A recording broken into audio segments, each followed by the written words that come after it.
Radio Anagrama presenta Tema Libre, una conversación sin presentador ni reglas. ¿Por qué seguir haciendo periodismo si es un oficio que genera tantas frustraciones? Juan Miguel Álvarez y Óscar Martínez ponen en común sus inquietudes al afrontar sus reportajes de investigación en territorios donde imperan la violencia y la guerra.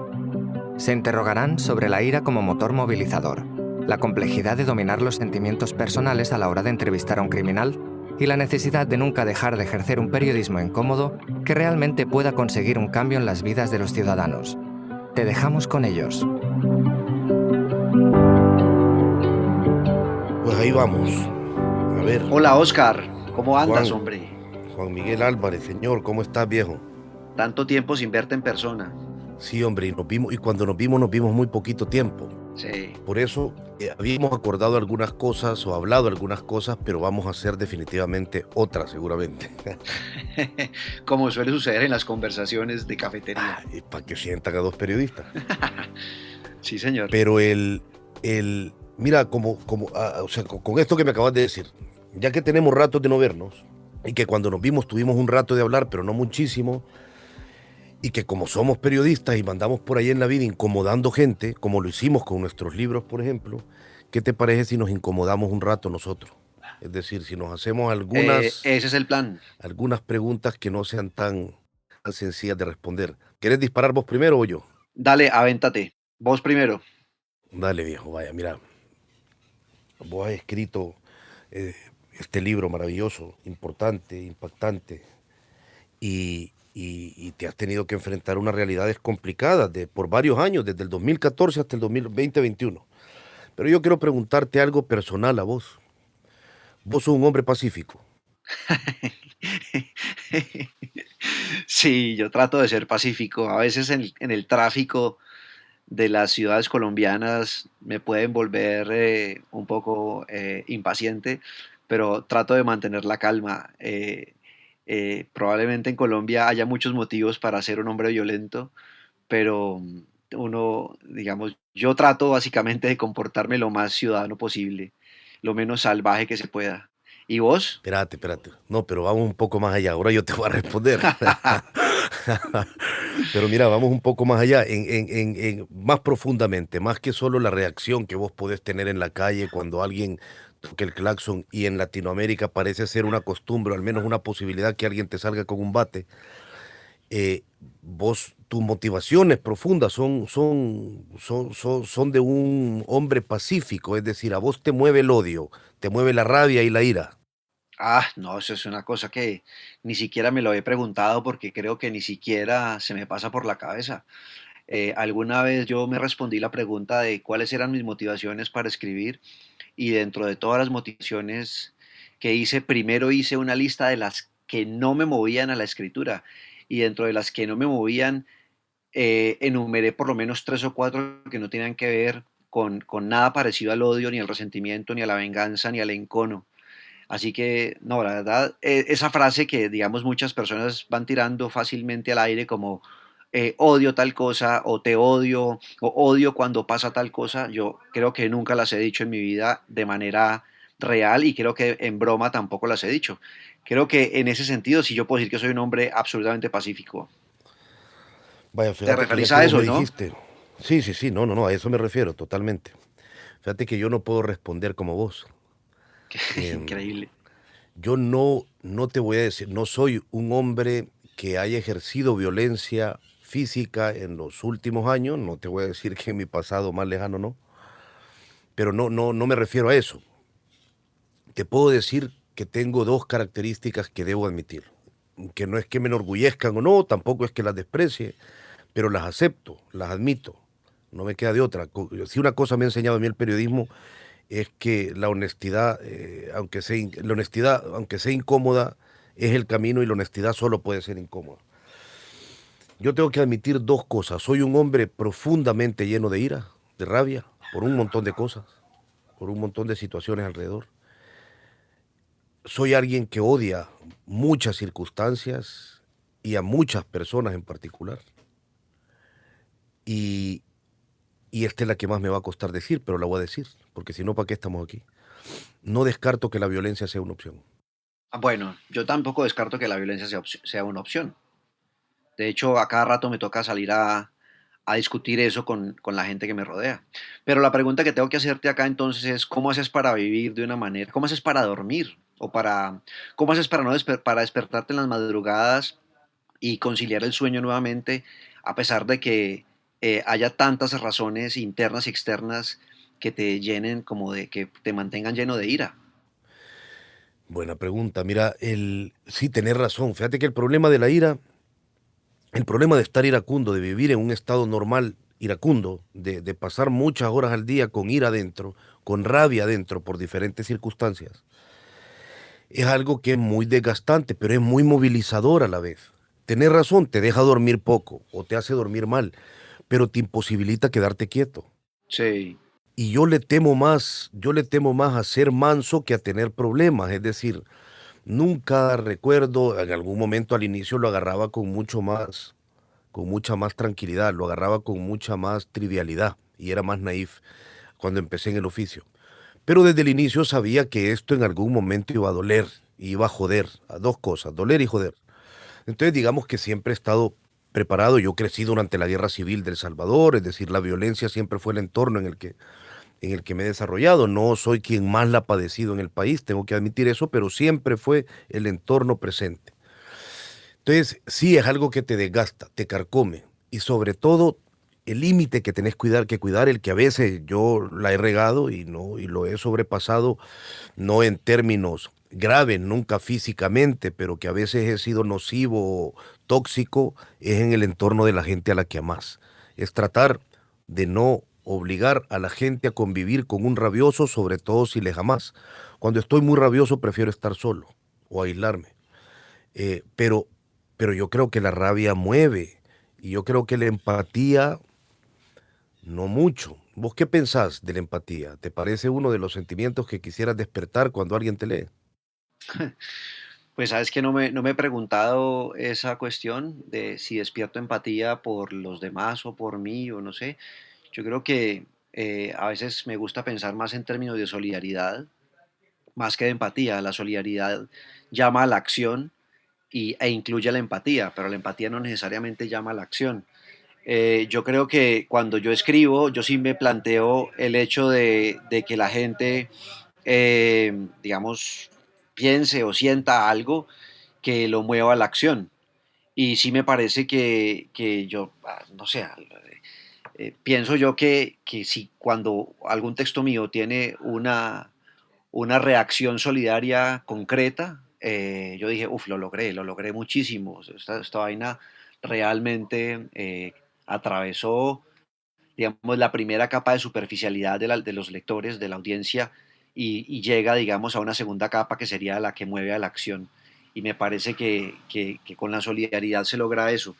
Pero yo creo que, Oscar, Dale. tenés razón en el hecho de que el odio o de que la rabia o de que ese sentimiento intermedio que hay entre el odio y la empatía que puede ser como la indignación, me parece que sí es digamos, el sentimiento genuino que probablemente los reporteros o la gente que se dedica a la reportería en América Latina mantiene viva y mantiene completamente airada su ejercicio, ¿no? Me imagino que si uno no lo plantea en términos de odio o de ira, sino de indignación, creo que estaríamos como en ese punto intermedio, ¿no? Entre la empatía y el odio, ¿no te parece? Sí, es que el odio y la ira son para mí los hermanos desbocados de la rabia, ¿verdad? Es decir, la rabia todavía es contenible y yo creo que es posible funcionar rabioso, porque la rabia todavía te permite hacer estrategia. Por ejemplo, si vos entrevistás rabioso a alguien que es corrupto o entrevistás rabioso a alguien, como recuerdo cuando entrevisté a aquel violador que violaba migrantes en el sur de México, podés entrevistar rabioso, pero con estrategia. Ya cuando pasas al odio, aquello se convierte en un pleito banal, vea, donde ya no estás buscando información, sino humillación. Y eso ya es un sentimiento muy primario, muy poco, muy difícil de gobernar. Es cierto, creo yo, que los sentimientos de este lado del micrófono, la rabia, el odio, la ira, es más complicado manejar sus fronteras. Es más fácil pasar de la rabia al odio que de la empatía a la inacción o que de la empatía al amor. Es muy difícil pasar de la empatía al amor. pasar de la rabia al odio no es tan difícil. Entonces las fronteras son más difusas y entiendo que existen más riesgos. Pero te voy a poner un ejemplo quizás caricaturesco y después te voy a devolver la pregunta cambiando de rumbo. Es que yo sé, he dicho caricaturesco, ¿ya? No estoy pensando en poner un ejemplo de lo más profundo, ni para sonar como un próspero literato, que no lo soy. El, si vos, tu pareja, alguna pareja, se quiebra un brazo y se va a la cama con vos, vos te vas a dormir, aunque el brazo le duela, aunque se retuerce un poco del dolor sin llegar a niveles tan altos. ¿Qué es lo que la empatía genera? Relaciones con situaciones que podemos asimilar, porque lo otro ya es sufrimiento. Pero si en cambio vos tenés algo que discutir con tu pareja, si vos estás encachimbado, como decimos en El Salvador, si tenés rabia adentro, no te vas a dormir. Ese es para mí el problema. La empatía es muy cercana a la inactividad, es muy posible ser inactivo siendo empático. Es casi imposible ser inactivo estando rabioso. Porque la inactividad, si bien jode, pero mueve. No te puedes dormir, no puedes hacer otra cosa, más que pensar en eso que por dentro te carcome. Ese es el valor que yo le veo a ese sentimiento del que, tengo que ser honesto, nunca me he querido despojar. Ahora, démosle un poco vuelta a esto, busquemos otros rasgos posibles. Así como yo creo que un párrafo rabioso o un párrafo que despierte un sentimiento profundo de amor, es difícil que alguien se olvide, sobre todo estamos aquí hablando de lo que vos y yo hacemos, no ficción, aunque yo sé que también vos te has lanzado en algún momento a la ficción, pero sos un periodista de cepa, de raza.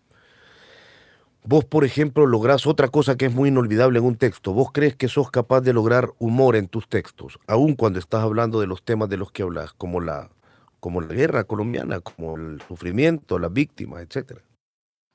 Sí, mira que ese es uno de las cuestiones más difíciles de lograr. Yo, de hecho, lo he discutido con editores y lo he discutido también con colegas. Y, y siempre llego a la conclusión de que es realmente casi imposible escribir con humor cuando el enfoque de la historia va sobre alguna cuestión criminal de la guerra o del narcotráfico o en general de la violencia. Hay cosas muy complicadas allí que tienen que ver con, digamos, con el respeto, más bien con el respeto, no, con la sobriedad con la que estamos acostumbrados a manejar los temas de la violencia aquí en Colombia y con la que finalmente yo, digamos, me siento bien, me siento de acuerdo al ponerme sobrio y al ponerme, Ujú, ujú. digamos, excesivamente respetuoso. Entonces, escribir con humor sobre esos temas me parece súper difícil, incluso puede llegar a ser, me parece, un poco irrespetuoso si el tema o el enfoque de la historia pues no lo habilita. Pero también, digamos, considero que dentro de la escritura de no ficción, cuando uno trata de experimentar al máximo, digamos, las posibilidades del género, me parece que debería haber, digamos, más libertad, quizás desde mi parte, una libertad moral, creo yo, de poder aplicar alguna frase, alguna expresión, algo que llame, digamos, al menos a la ironía y que de la ironía al menos se esboce alguna ligera flexión de sonrisa en los labios del que lee. Me parece que yo debería intentar eso, pero por lo pronto me ha sido imposible. Algún día escribí algo que tenía que ver con cosas de daño ambiental y el editor y yo empecé el texto con una serie de historias cortas que eran más o menos chistosas. Y el editor me dice, es increíble, primera vez luego de tanto tiempo de haberte leído, que escribes con humor. ¿Por qué? Entonces yo le dije, pues porque las situaciones fueron así. O sea, lo que me estaba pasando en ese momento era que tenía unos encuentros que fueron relativamente cómicos con unas personas y esos encuentros pues los escribí. Y el editor estaba sorprendido de que lo hubiera hecho y yo también me sorprendí incluso de que cuando lo estaba escribiendo yo mismo me preguntaba, wow, estoy escribiendo con humor, esto es increíble, no lo puedo, ¿por qué? Bueno, la respuesta que yo más adelante me di es, pues porque así fueron esos encuentros. Yo no tuve que forzarlos ni tuve que acondicionar nada, sino que así vinieron a mí de la realidad y lo único que hice fue, digamos, llevarlos al papel. Pero creo que ha sido un caso en 15 años de trabajo, ¿no? Ya. Pero fíjate que ha de ser difícil, supongo, en Latinoamérica y en Colombia, hombre, la gente, ahora acabo de regresar hace poco de Colombia y vuelvo en enero, lo cual me alegra mucho. Porque tienen ahí una tradición oral que tiene mucho chascarrillo, que tiene mucho que meter. Yo recuerdo aquello cuando vos decís cómo encontrar esa normalidad del humor o de aquello que te hace reírte, de lo cual es muy difícil de olvidarse. En esas tragedias, y recuerdo aquello que creo que era Salcedo Ramos quien lo había escrito, de un ex guerrillero que cada vez que vos querrías dejar de tomar con él una noche, te decía que se tomaran un último trago de 2 dedos, porque le habían arrancado los tres en medio y solo tenía el chiquito y el gordo. Y entonces terminabas tomándote con él otra pacha de aguardientica. Entonces, que es encontrar dentro de lo terrible de muchas cosas que ocurren, la necesidad o la posibilidad o la imposibilidad de zafarte de esa cotidianidad. A mí como a vos me cuesta mucho, y me cuesta mucho por un temor que quiero quitarme. El temor por el que a mí me cuesta es porque en algún momento tengo mucho miedo de que el humor se convierta en chabacanería. Y entonces, como tampoco soy el hombre más divertido del mundo, pues me da miedo no ser un buen juez para juzgar si he o no he pasado esa línea. Claro, claro, es difícil, no es fácil saber en qué momento uno pasa esa línea y en qué momento, digamos, conserva la mesura. No, no es tan sencillo cuando uno, digamos, quiere escribir con soltura, quiere expresarse con habilidad y con plasticidad en la prosa, pero tienes la limitante, digamos, digamos, del tema, el tema súper super bajo, súper lesivo moralmente, súper doloroso, y uno en ese tono, como en algún momento salta un tono que sea, digamos, de humor. A mí me parece muy, muy difícil. Ahora, también es cierto que cuando uno puede aplicar humor negro, pues entonces se vuelve, digamos, podría haber alguna opción allí, creo yo, pero de todos modos habría que calcular bien. Me imagino que habría que pensar bien si al final de terminar la escritura uno pudiera hacer como un balance y darse cuenta si esa expresión en la cual aplicó el humor negro tendría lugar o no, si vale la pena dejarla o no, qué le aportaría. Yo creo que ahí hay, para mí, en mi caso específico, una limitante tremenda en mi obra. Y es una de las cuestiones que de hecho, Oscar, he pensado realmente mucho en los últimos, no sé, en los últimos 3 años. Digo, bueno, ¿cómo empiezo a escribir con humor? Cosas que soy capaz de escribir con humor, pero que los temas no me lo permiten. Entonces, cambio de temas, Ujú, ujú. cambio mis intereses ciudadanos y políticos para poder experimentar el humor dentro de mi escritura. Entonces, digamos, es una pregunta que me hago frecuentemente. Y yo creo que llegado al punto en el que vos estás, donde voy a decir una cosa que me lo parece, y es que al menos en tu libro, Los muertos y el periodista, creo que llegaste a un punto de relacionamiento con la violencia más atroz, que haber ejercido humor del todo en tu libro hubiera sido pues muy atrevido, creo que muy arriesgado, pero de todos modos a mí me parece que la entrada de tu libro es bastante, bastante afortunada, y que si no al menos apela al humor negro ni al humor en sí es una ironía el hecho de que vos, después de que digas aquí hay muertos, y le decís, usted verá, y le decís al lector, usted verá si quiere continuar o si abandona acá. Ujú. Ese asunto que parece, digamos, un mecanismo eh, como de conexión con el lector, un mecanismo para conectar rápidamente con el lector, a mí sí me parece que plantea, que propone una situación en la cual el lector expresa una flexión de sonrisa. Puede que no se ría y puede que no sea Ya. la cosa más chistosa, pero al menos que lo estés interpelando de esa manera, creo que el lector siente de alguna manera una interpelación más allá, y que puede llegar a ser de cierta manera afectuosa, y esa relación me parece que sí permite que se genere cierta sonrisa, cierta flexión de sonrisa. De hecho, a mí me pasó. Yo llegué a ese punto y yo dije, wow, qué comienzo. O sea, cuando yo hice esa expresión, expresé básicamente una sonrisa inmediata. Así que a mí me parece que de todos modos hay ciertas maneras, ¿no? Sí, es como, tener razón, fíjate, ahora que lo decís, también eso puede, y me gusta esa expresión de una flexión de sonrisa.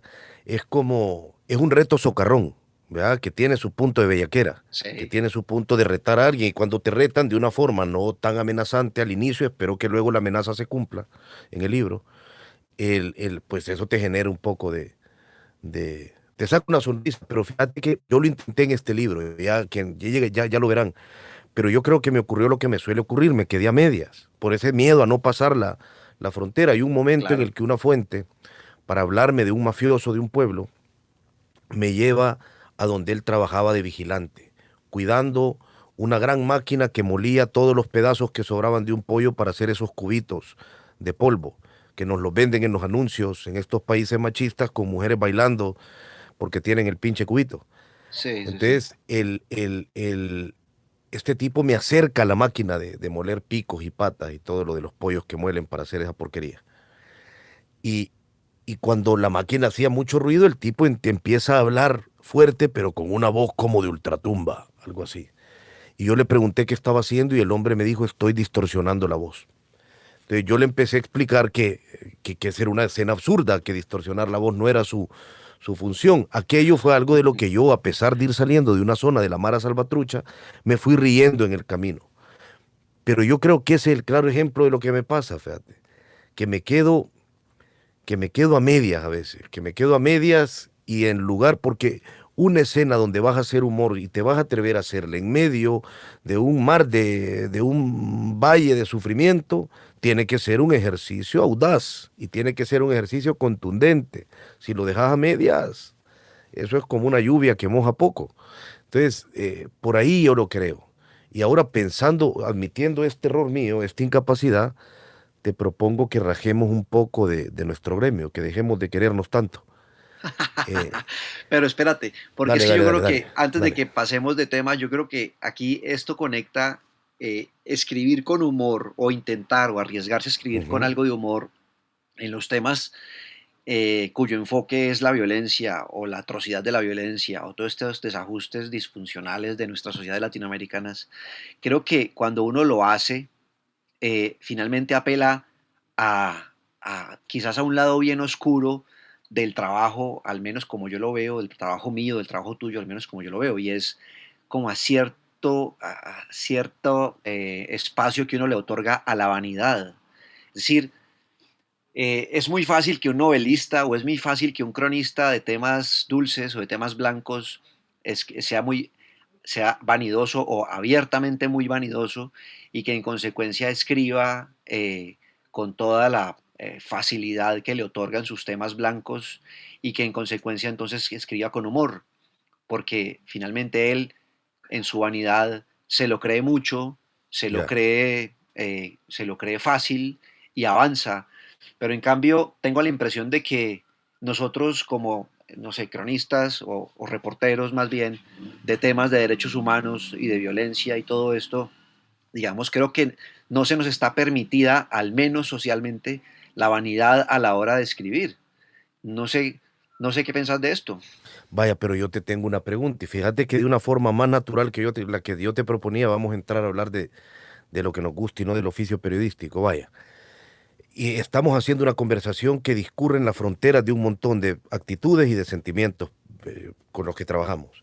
Estoy de acuerdo con vos, la vanidad es el hermano, para mí, así como lo decía antes, el hermanita menor, la hermanita vulgar o el hermanito vulgar de un sentimiento mayor que es el ego. Eso es más complejo. El ego es más complejo. El ego es un reconocimiento que puede ser desmedido o no de tus capacidades, etcétera, etcétera. Un ego desmedido está jodido, un ego en su natural posición es normal. Yo estoy de acuerdo con vos. La humildad periodística tiene que existir porque toda investigación parte de que vos no entendés y que te vas a lanzar al terreno para entender algo que no entendías y que se lo vas a explicar a otro montón de gente que no lo entiende. Con lo cual, no podés partir desde una posición de un ego desmedido porque partir reconociendo no entiendo. Ahora, tampoco se puede uno despojar de ego y andar ahí como una piltrafa por las calles. Si el periodismo tiene un punto anárquico, hay jueces que condenan y el periodismo absuelve. Hay jueces que absuelven y el periodismo condena. Tenés que lograr ir donde un político a decirle usted mató, usted robó. tenés que ir eventualmente y entrar a territorios complejos de zonas violentas como las que vos has entrado. Es imposible ir por ahí, creo yo, con el ego por los pies. En algún momento un periodista, y ese es uno de los balances más complejos en la carrera, creo yo, tiene que decidir en qué nivel, qué volumen le va a dar a su ego para andar por ahí por el mundo. Y si luego, hombre, termina uno, como lo han hecho decenas de periodistas, yéndose al río Bravo para meter los tobillos en el río y decir que lo cruzó, pues el ego se le fue de las manos y empezó a convertirse en estupidez. Pero ¿no crees vos que uno tampoco puede ser la persona más humilde del mundo? Sí, no, es que desde que uno se dedique a la escritura en primera persona o a la escritura en tercera, pero que uno, digamos, todo lo piense en primera, pues básicamente uno está recreando desde su propio ego. Y la única manera de hacerlo decorosamente, creo yo, es creyéndose mucho capaz de hacerlo. O sea, una de las cuestiones que, digamos, más me han hecho saber a mí a lo largo de mi carrera es que, digamos, cómo hago para no serlo, para no escribir lo que escribo, para no ser lo que soy, si no me creo a mí mismo mucho. O sea, si yo no tengo Ujú. una alta estima de lo que soy capaz de hacer. Entonces, claro, el ego básicamente me funciona de esa manera. Soy un convencido de que lo puedo hacer muy bien, soy un convencido de que soy capaz de hacer cosas difíciles y entonces, pues con esas certezas, que no sé si sean ciertas o no, pero al menos yo me las creo para mí, eh, pues es que trabajo. Si tuviera ese convencimiento tan firme de mí mismo, probablemente estaría dedicado a una labor probablemente menos creativa, más automática. Creo yo que desde ese punto de vista, creo que el ego es absolutamente necesario para la escritura periodística de libros al menos, o de crónicas, o de todo esto que llamamos periodismo narrativo, ¿no?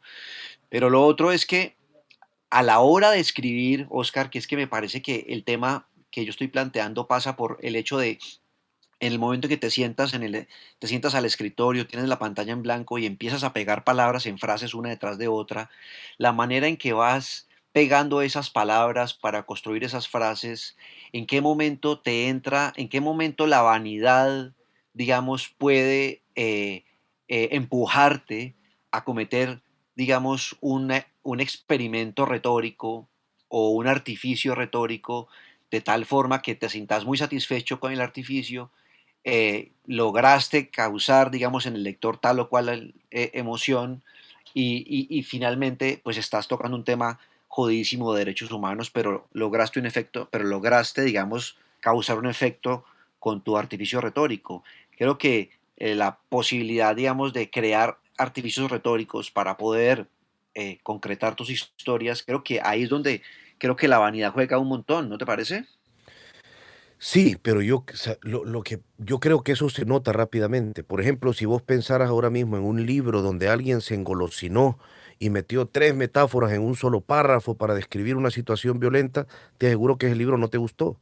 Es decir, no creo que sea la incontinencia estilística a la hora de escribir, no creo que sea difícil de detectar. Es no solo difícil de detectar, sino es como que te sirvan un helado con glaseado de azúcar y luego con chocolate encima, pues lo vomitas.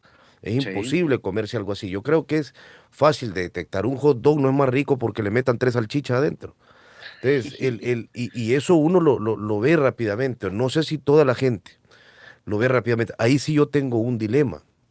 Hay mucha, al menos yo creo que periodistas, supongo que editoriales, quiero creer que editoriales también lo ven, pero no sé, yo uno de los grandes problemas que siempre he tenido con esto es saber quién es el público. Yo me siento igual de demagógico que un político cuando en la plaza dice mi pueblo, me siento igual de demagógico cuando digo mis lectores. No sé quién carajo son mis lectores, no los conozco, no sé qué hacen ni cómo les va. Entonces, ni por qué exactamente les interesa lo que escribí, lo cual agradezco si los conociera. Pero, pero no sé, entre esa masa rara que son los lectores, entre esa entelequia, sí creo que hay a quienes les gusta la dulcificación, la saturación de algunos textos periodísticos. Sí creo que eso gusta. Para mí es fácil recordar los últimos libros. Yo ahora estaba releyendo El adversario de Manuel Carrer. Sí, tremendo libro. Tremendo libro, y es un libro muy sencillo, con un punteado muy sucinto, con unas frases muy directas, con unas reflexiones muy atribuidas a sí mismo, de forma rápida, eh, sin muchas metáforas, con una descripción, y es un libro bello. Es un libro sumamente bello, dan ganas de leerlo. Leyendo ese libro decía, mierda, me hubiera gustado escribir ese párrafo a mí, pero no, nunca te da envidia, pues, envidia de la buena. Entonces yo creo que eso se nota. Y yo creo que también hay otra cosa que se nota más profundamente. Se nota a los y las periodistas que con mucha pereza o cobardía o ahí sí, mira, vanidad, se sientan en la computadora sin información. Porque sin información todo lo que producís es precario. Sin buena información, por ejemplo, ¿dónde se te ocurren las mejores metáforas? En el terreno cuando las ves. La mejor metáfora se le ocurre al periodista frente al terreno, no frente a la computadora. Frente a la computadora es difícil que se te ocurra, ahí sería solo una argucia estilística. La metáfora es un destello, muchas veces, no siempre, pero es un destello de aquello que viste y te evocó algo. Como yo suelo recordar cuando Leila Guerriero ve subirse a Santiago Alcántara en un escenario allá en la Borde Argentina Sí. y dice que se subió, no recuerdo exactamente, como un diablo, como el olor de los caballos, como el horizonte tenso de la pampa, como la guerra, no dice, pero era algo distinto a la paz, como una enfermedad. Entonces, eso se te ocurre cuando lo vivís. La metáfora vivencial creo que es la mejor y de ahí viene mucho poder para las cosas. No, sí, sin duda. Yo creo también, digamos, una de las cuestiones que más me procuro en hacer en el trabajo de campo es encontrar la posibilidad de la narración, pero directamente en el trabajo de campo, digamos, cuando uno se sienta frente a la pantalla y pone la hoja en blanco, es porque ya tiene, ya halló en el trabajo de campo las maneras o las formas de construir la historia y de llenar esa arquitectura de la historia con contenido, con lo que encontró en el trabajo de campo. Entonces me parece sí clarísimo lo que estás diciendo, que me parece que es lo que yo he tratado de hacer toda mi vida y es eso, si voy a hacer una metáfora, si voy a emplear un diálogo, si voy a construir un flashback o si voy a tratar de hacer cualquier otra técnica narrativa literaria en mi historia, es porque previamente en el trabajo de campo la vi o la entreví, como que la sospeché, como que dije, uy, aquí está pasando esto, y entonces aquí puedo intentar hacer algo de esta catadura. Creo que es la única manera que funciona. No me imagino de qué otra manera sería posible sentarse frente a la pantalla y empezar a inventar un montón de cosas para poder, digamos, expresar técnicas narrativas, ¿no? Me parece que sería al contrario. Eso sería como el cocinero que llegue a la mesa con una cebolla y un poco de sal y diga voy a hacer un manjar. No, ¿con qué lo vas a hacer, viejo? ¿Con qué no tienes elementos? Si solo compraste una cebolla y un poco de sal, es decir, como el reporteo y la recolección, en esta metáfora tan precaria que voy a hacer, y la escritura es la cocina, pues no llevas ingredientes, ¿con qué carajo uno va a cocinar? Pero, sin embargo, hay tantos periodistas que cocinan sin ingredientes. Ahora que yo tengo que decirlo, espero que esto, bueno, supongo que puedo caer un poco mal con esto, pero está lleno el oficio de gente que detesta el terreno, que le encanta, tienen pasión por la computadora y por las sillas con ruedas. Y de eso abunda y escriben, y a mí lo que me perturba es que les vaya bien muchas veces, que tengan audiencias enormes, que sean gente que construye carreras, pero cuando les preguntas cuál fue tu último reporteo importante, lo que te describan es eso, la escena que ponía antes. Metí los 2 pies en el río Bravo. Bueno, viejo, para eso necesitas un carro y llegar al río Bravo y meter los pies. Entonces, a mí me molesta un poco eso del gremio y agrego otra característica. Cada vez más, no quiero creer que me estoy volviendo viejo, todavía empecé joven a trabajar en periodismo, pero tengo 39 años, aún me siento joven y viejo a la vez. No me voy a profundizar en eso porque ya es meterme en vanidades. Pero la condescendencia que tenemos en el gremio, nos aplaudimos muy fácil en algunos momentos. Nos reunimos y nos cuesta mucho, somos muy buenos en algunas ocasiones para cuestionar a las fuentes y somos muy mediocres para cuestionarnos a nosotros mismos. Y decirle a un mediocre en la cara, sos mediocre, no servís para esto, no hiciste tu trabajo, sos un perezoso. No sé si me estoy llenando de rabia o eso me molesta cada vez más. ¿Vos lo ves o estoy yo loco, Juan Miguel? No, no, Oscar, o sea, vos vivís lleno de rabia, ya queda clarísimo eso, no tengo ni la menor duda. No, pero no, sí, claro, hay toda una fauna de colegas que sí, pues, que hacen el trabajo de una manera muy precaria. Yo no sé si por voluntad propia o hay veces por falta de recursos o por falta de convencimiento del medio, pero sí, definitivamente hay una cantidad de compañeros que no lo están haciendo bien y por más que se esfuerzan desde el punto de vista, no sé, técnico, les falta lo otro y es básicamente salir, patear calle, ¿no? En este caso no sería pisar la orilla del río Bravo, ¿no? Sino quizás otro mecanismo. En mi caso, digamos aquí en Colombia, yo lo que siento es que hay mucha gente con muchas ganas de salir a hacer cosas, pero los medios acá en general que emplean a la mayor cantidad de compañeros, hombres y mujeres, más bien no creen tanto en este trabajo, en el trabajo exploratorio, en el trabajo de salir, en el trabajo de subir la montaña, de caminar el río, de meterse a la selva. Yo lo más bien creo que los empujan a hacer cosas desde el escritorio porque consideran que ya es suficiente.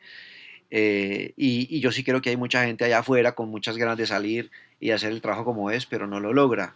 Ahora, dentro de esos también hay mucha gente feliz haciéndolo de esa manera, sin necesidad de salir, todo por teléfono y se sienten cómodos de esa manera. Y creo que el problema es que se sientan cómodos haciéndolo de esa manera. Ahí es donde, y que tengan éxito, ¿no? Ujú. Que es lo que vos decís que finalmente te perturba. A mí también me perturba el éxito de una cantidad de gente acá que está en el como en el primer plano de la recepción de la audiencia, básicamente son los que más se discuten en el debate, más los que más se critican o los que más se ponderan, y es decir, tienen un montón de recepción y es gente básicamente que va de su casa a la sala del estudio y del estudio a su casa y difícilmente, digamos, es capaz de conocer lo que está ocurriendo más allá del parque de su barrio. Entonces, a mí sí me parece que ahí le estamos, digamos que nuestras sociedades le han concedido un espacio muy grande de importancia a probablemente gente que no tenga los méritos de ello, pero bueno, quizás sean como unas dolencias de nuestro tiempo, ¿o qué? Sí, no, no, no, tenés razón. Hay un montón de gente que tiene ganas y sobre todo, mira, las grandes redacciones o muchas grandes redacciones, no todas las grandes redacciones, pero las grandes redacciones de Latinoamérica, estoy hablando de la región que conozco, pues yo no sé cómo son las grandes redacciones en Bielorrusia, pero las grandes redacciones en Latinoamérica son como barcos que van ahí, son armatostes grandes que flotan durante mucho tiempo, dejándose llevar por la corriente de un mar turbio, turbulento y cambiante. Y si te quedas mucho tiempo ahí, te haces costra. Las grandes redacciones, muchas grandes redacciones, te roban la pinche alma, Sí, te sí. la sacan del cuerpo y te combinan a convertirte en alguien que entiende el oficio como un horario maquilero, ¿no? De llegar a las 8 de la mañana, marcar, sentarte, tomarte un café, decir tres chistes, a veces los mismos con la gente que te rodea, ir a ver a tu jefe, maquinar algo y salir. Y a muchos periodistas que yo he visto entrar a redacciones con enormes capacidades y con una desbordante pasión por el oficio, esos barcos los han hecho costra en 3, 4, 5 años. Sí, Me sorprende la capacidad de eso, de sustanciar que tienen algunas redacciones grandes. sí, sí, sí. Sí, hay mucha gente que llega, se somete a ese régimen laboral y después, cuando se mira a sí mismo, si es que se miran a sí mismos, descubren que todo el ímpetu que guardaban dentro antes de ejercer el oficio profesional, pues ya no existe, está vacío y fue cambiado o fue sustituido por toda la especie de comodidad que les provee este régimen laboral estable, ¿no? Me parece que sí, que ahí hay un gran hallazgo en torno a cómo es que finalmente eh, mucha gente pierde la capacidad creativa a la hora de hacer su trabajo y más bien se acomoda a el resultadismo cotidiano que le exige, digamos, la sala de redacción convencional, ¿no? Yo creo que sí, ahí hay buena parte del problema. Mira, pero pese a todo, ¿por qué es un tiene sus tramos de belleza, pero es un lodazal este oficio, pues? Y claro, de repente los lodazales crecen en una vegetación hermosa. Pero ¿y por qué nos sigue gustando esto? ¿Por qué te sigue gustando a vos esto? Estoy asumiendo que te gusta, pues. Creo que no será capaz de hacer otra cosa en este momento de mi vida ya. ¿Por qué me sigue gustando? ¿No? Yo sigo encontrando unos, unos enormes sentimientos de emoción, de sorpresa, de asombro, pero también como de ternura, también de dulzura y también de dolor en las cosas que hago. Y hay cuestiones, hay pasos de mi trabajo que me cuestan un montón, que siento que son tortuosos, pero que cuando lo supero y entro en las otras etapas del trabajo, me siento feliz, me siento pleno, dándole a la tecla me siento pleno. Pero antes, digamos, en ese procesamiento de la información y todo eso, siento que todo es muy tortuoso. Entonces, la respuesta sería, porque sigo encontrando cosas allá afuera que me llenan el alma de un montón de emociones tremendas. Y después, cuando estoy aquí adentro y que estoy sentado tratando de llevar adelante la historia, también me encuentro con unas emociones muy cálidas y también muy satisfactorias de poder, digamos, como enlazar un montón de historias de vida y de historias de lugares y crear con eso, digamos, una secuencia narrativa que después transmita un mensaje. A mí eso me parece maravilloso. Yo me siento muy contento haciendo eso cada vez que lo puedo hacer. Entonces son como la satisfacción, digamos, viene dada, en mi caso viene dada por eso, por los dos momentos.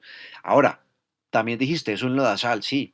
Es decir, viene básicamente toda la cantidad de frustraciones con las que uno tiene que irse a la cama durante mucho tiempo de su vida, ¿no? La frustración, de hecho, creo, Oscar, si no estoy mal, fue un tema que medio pusimos en la mesa hace unos días, ¿no? Bueno, ¿y la Sí. frustración qué? ¿Cómo manejas la frustración? Y yo creo que creo que la frustración es como el lodo más grueso en este lodazal, como lo llamaste vos, que es el ejercicio periodístico, ¿no? Creo que la frustración es lidiar con que las cosas no son como uno quisiera que fueran o no van como uno pretende que vayan, sino que tiene uno que aceptar a regañadientes las circunstancias, el decurso de las cosas y tratar de con eso hacer lo mejor que uno pueda. Y hay veces ni siquiera haciéndolo bien llegas a nada. Y tienes que aceptar que la derrota absoluta es como lo más seguro que tienes cada vez que sales a trabajo de campo y después tienes la escritura enfrente. Me parece que lograr lo que uno quiere lograr cada vez se pone siempre más difícil, ¿no? Y hay que lidiar con la frustración. Sí, mira, la frustración es una sensación perpetua de no llegar nunca a ningún lugar, ¿verdad? Pero es eso, pues, de tener unas expectativas que nunca se cumplen, de ser parte de una sociedad que nunca alcanza esos adjetivos eh, que quisiéramos, pero que son irreales, ya lo sabíamos, yo creo que en el subconsciente al menos ya lo sabíamos al inicio, pacíficas, justas, igualitarias, plurales. Pero entonces, claro, es muy frustrante porque o sea, un periodismo de cobertura de derechos humanos, de violencia, de denuncia contra actores corruptos, lo que busca es que las cosas cambien. Es decir, hay otro periodismo que decentemente, y me parece muy bien, busca consignar, busca contarte las cosas de la mejor manera. Es mentira, yo si me quitara el chip de querer cambiar las cosas, dejaría este oficio. Ahora, yo estoy de acuerdo con lo que vos decías. Es decir, te voy a decir tres cosas. Yo estoy de acuerdo con vos, como lo decía el Guillermo Prieto. Yo continúo en este, o sea, lo que me gusta aún de este oficio es que es una aventura intensa, maravillosa, en el buen sentido de la palabra maravillosa, es decir, no bonita, pero sí maravillosa. Es una manera de ser o sentirte protagonista en primera fila de espectáculos que normalmente son nefastos. Pero bueno, es una forma. Entonces, esa forma de vivir una aventura maravillosa, el sueño de una vida peligrosa, como decía Charlie, eh, es algo que siempre es muy seductor y te mantiene con la sangre corriendo por el cuerpo. Cada vez menos. Eso es lo que me gusta. La razón por la que yo continúo haciendo esto es porque creo que algún día tengo la posibilidad de cambiar algo. No lo que quiera, pero algo, de alguna forma. No de la forma contundente que quiero, eso ya lo aprendí a patadas en el periodismo. Pero algo, modificar un poco, o al menos hacer que sea más difícil para cierta gente. Eso es por lo que me quedo. Y la condena para mí del periodismo, la condena por la que permanezco, es porque creo que es lo mejor que puedo hacer para relacionarme con el mundo. Y ya me condené a relacionarme con el mundo de esta forma.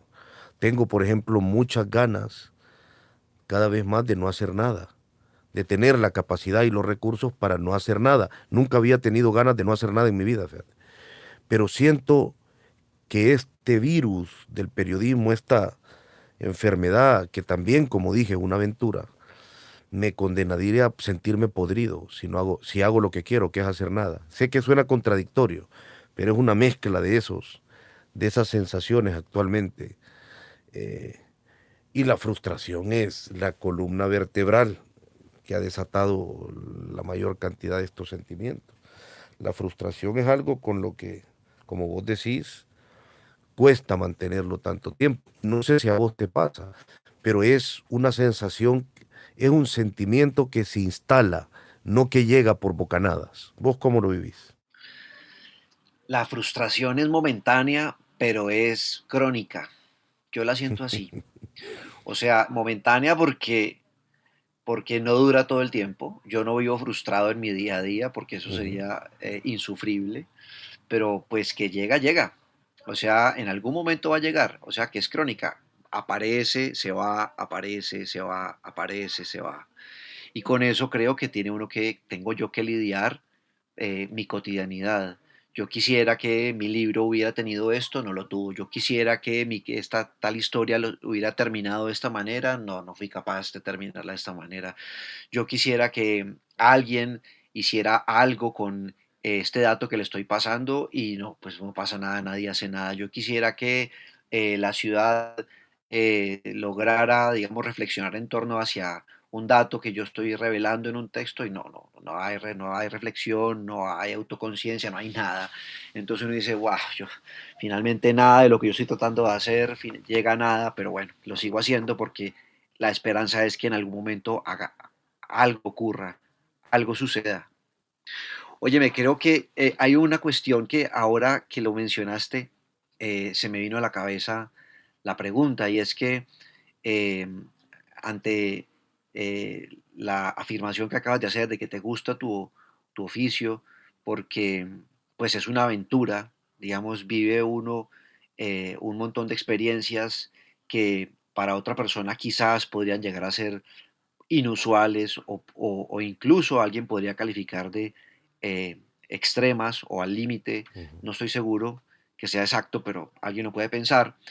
Eh, yo tengo una pregunta y es si en algún momento te has sentido adicto a la violencia, a narrar la violencia, a comprender la violencia, a investigar la violencia.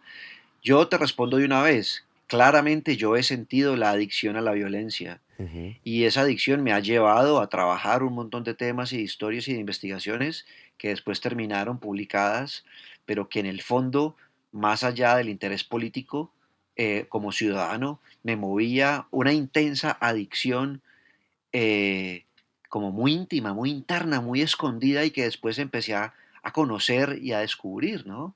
¿Te has sentido de alguna manera o te has preguntado si en algún momento de tu vida o de tu trabajo te has vuelto adicto a la violencia? Fíjate, creo que periodos así, tal como vos lo contestás, me pasaron años antes, pero más que adicción yo le llamaría aprensión, y yo lo entiendo de esta forma, mira.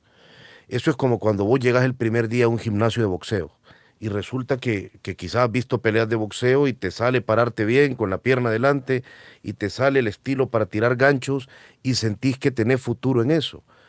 A mí, cuando digo aprensión es porque desde que yo empecé a cubrir violencia, me di cuenta que tenía habilidades para hacerlo, que me sentía más cómodo en medio de una escena, en medio de una cantina de altar sonora, en el norte de México, mientras había una disputa entre dos cárteles, que yo sentía más natural comportarme ahí que en un cóctel en una embajada. Entonces, que me era natural poder relacionarme con un coyote del norte o poder lograr entrevistar, increpándolo evidentemente, a un líder pandillero, a un narcotraficante de Honduras, que se me daba como a ese que llegó incipientemente a un gimnasio de boxeo y le salían, aunque sean los mates. Luego lo fui perfeccionando. Entonces me di cuenta, yo creo que hay algo muy adictivo, que es sentirte útil en un entorno, sentirte más que útil, quizás capaz. Es decir, cuando sentís que te sale, ya la gente juzgará si no salió bien. Pero cuando sentís que en algo lo lográs, que podés, que tenés las habilidades, que de alguna manera extraña tenías ese chip y que cuesta contestar cómo se conformó, cuáles son los elementos que construyeron que vos tengas esas habilidades, pero las tenés. Y entonces voy a usar otra metáfora muy precaria, hoy ando terrible con esto. Es como cuando ves la Matrix y vos decís, hey, le entiendo a esto, sé cómo hacerlo, sabés hablar con ese hombre que ha victimizado a toda esa gente, sí sé cómo hacerle. Sabés entrevistar también a esa señora que ha sufrido lo que ha sufrido, sí sé cómo hacerle. Entonces, eso me parece que es en mi caso lo que ha generado esa aprensión que me ha tenido más de 13 años cubriendo violencia y corrupción exclusivamente. Por ahí te puedo contestar. Y ahora, visto esto, no sé cómo definir esta plática, todos estos dilemas, eso, fíjate eso. Es una plática que yo creo que ha sacado mucho todos esos dilemas necesarios y me alegra que los tengamos, Juan Miguel. Sí, Me claro. alegra que tengamos esos dilemas constantes. Alguna vez Caparrós me dijo o decía, me dijo, o creo que me dijo, o creo que dijo al aire y yo lo cogí, Ujú, eh, que a él los periodistas que más le importaban, los que le gustaban, eran los que se hacían preguntas a sí mismos. ujú, ujú. Y básicamente esto de la conciencia, de la autoconciencia y esto de lo que nos estamos preguntando por la vanidad, por la frustración, por la adicción, pues en el fondo es eso, ¿no? Hacernos preguntas sobre el día a día. O sea, ¿de qué manera puedo seguir haciendo lo que he venido haciendo y, digamos, no ser un canalla? O ser un canalla al menos con propósito. Sí, mira, te voy a contestar yo con otra frase caparrociana. Y de ahí, porque creo que estamos al borde, te voy a tirar una pregunta con la que te propongo que cerremos, ya verás vos, Muy bien, y la contestemos ambos. muy bien.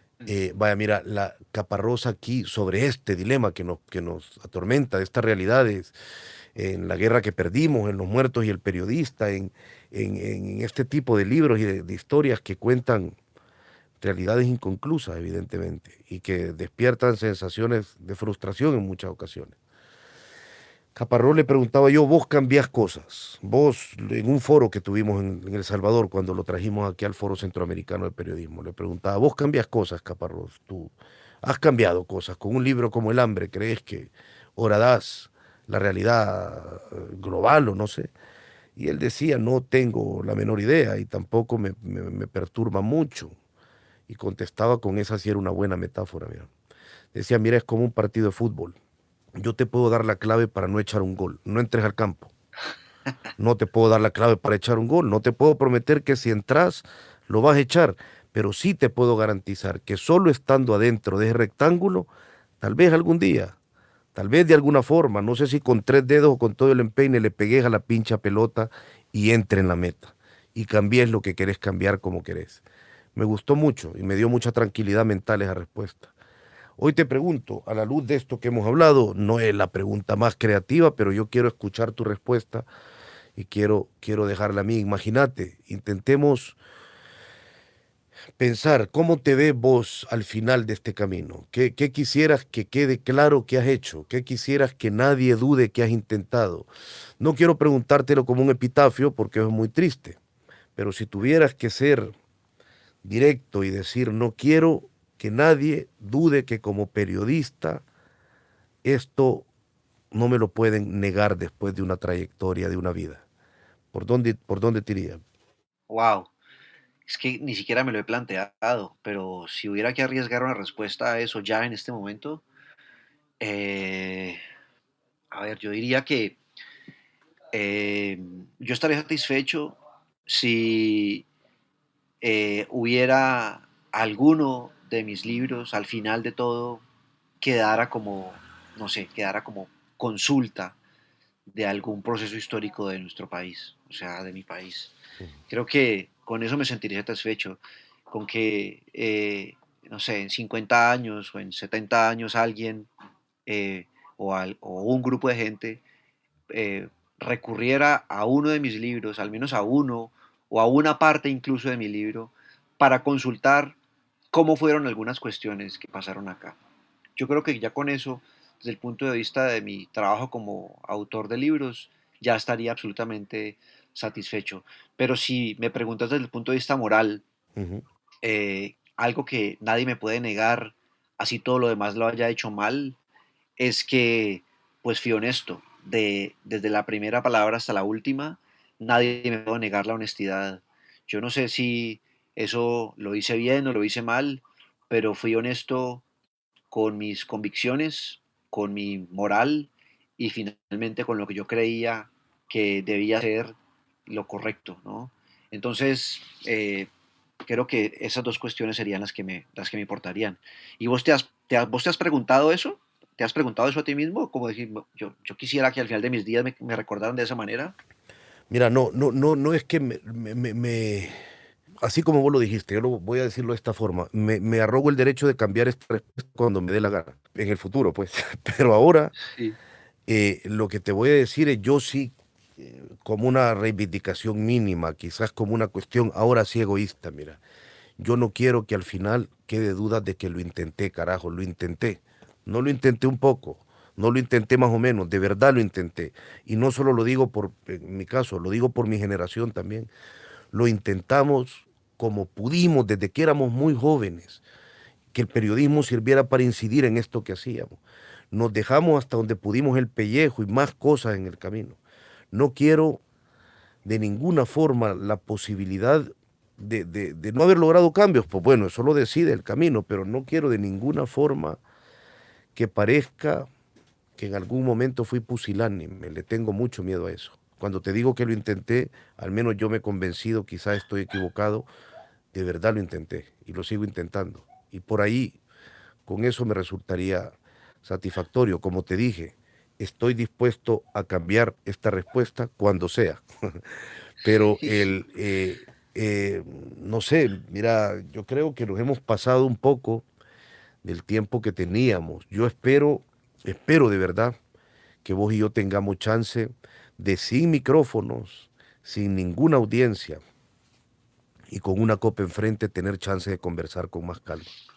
Bien, pero espérate, no quiero que te vayas porque Dale, viejo. un minuto más, porque es que la respuesta que me has dado y la pregunta que me has hecho, o sea, es inevitable que me pongan a pensar en que eh, en tu vida cotidiana, al menos en tu espectro cercano de vida, has pensado recurrentemente en la muerte repentina, no en la muerte esperada, cuando uno cae en la cama rodeado de los suyos a los 90 años, lleno de dolencias, sino en la muerte repentina. Hoy estás y mañana ya no, ya porque el oficio, algo del oficio te arrastró hacia eso, o ya porque cae, porque una enfermedad sorpresiva, inevitable, también acaba con uno. O sea, ¿te has planteado la muerte en esos términos de que mañana ya no estés? Porque es que yo sinceramente soy tan ególatra que todavía no he pensado eso. No, Y tengo 45 y ya soy viejo. mira, ahora eso va por bucles, o sea, yo te mentiría y no quiero que esto suene de ninguna forma como adornos o como grandilocuencias, pero te mentiría si te digo que no he vivido durante muchas etapas el oficio pensando que podíamos morir en el ejercicio del oficio. Por ejemplo, cuando estábamos en México o en los primeros años de cobertura de violencia en El Salvador o cuando nos tuvimos que ir del país en 2015 porque un grupo de policías nos quería matar.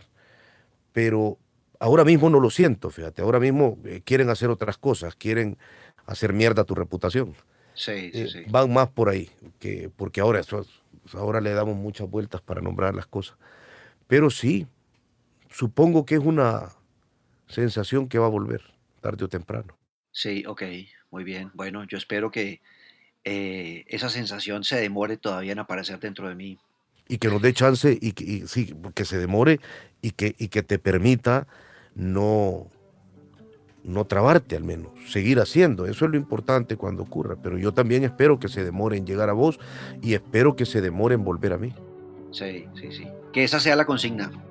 Que esa sea la consigna, nos la vamos a repetir cuando nos estemos echando ese aguardientico. ¿Cómo dirías adiós en jerga de Pereira, viejo? Sería, nos pillamos. Nos pillamos. Bueno, yo lo que te digo es que nos vemos al rara. Así Abrazo, que Oscar. quedamos. Un abrazo, Juan Miguel. Chao. Gracias por escucharnos. Tema Libre es un programa producido por Editorial Anagrama. Esperamos que hayas disfrutado y hasta la próxima.